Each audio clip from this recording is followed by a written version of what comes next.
ভালোবাসাটা তখনই সবচেয়ে মধুর হয় যখন ভালোবাসার মানুষকে কিছু বলার আগেই মনের কথা বুঝে যায়। তুমি আমাকে একটু ভালোবাসো না, এই কথাগুলো মানুষগুলোই ভালোবাসা পাবার দাবিদার।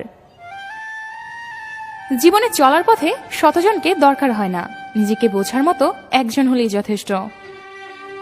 একবার যে প্রেমে পড়েছে কেবল সে জানে ভালোবাসার মানুষকে ভুলে থাকা কতটা কষ্টের।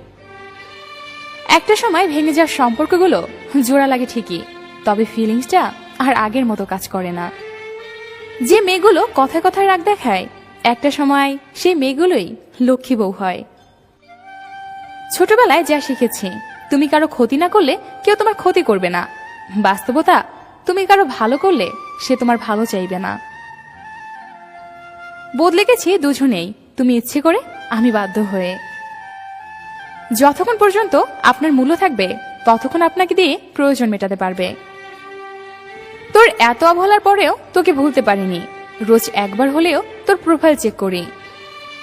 কেউ ইচ্ছে করে খারাপ হয় না, পরিস্থিতি বাধ্য করে খারাপ হতে। ভালোবাসা মানে কাউকে জয় করা নয়, বরং নিজেই কারোর জন্য হেরে যাওয়া। অতীতের স্মৃতি আর ভবিষ্যতের চিন্তা জীবনটাকে শেষ করে দিচ্ছে।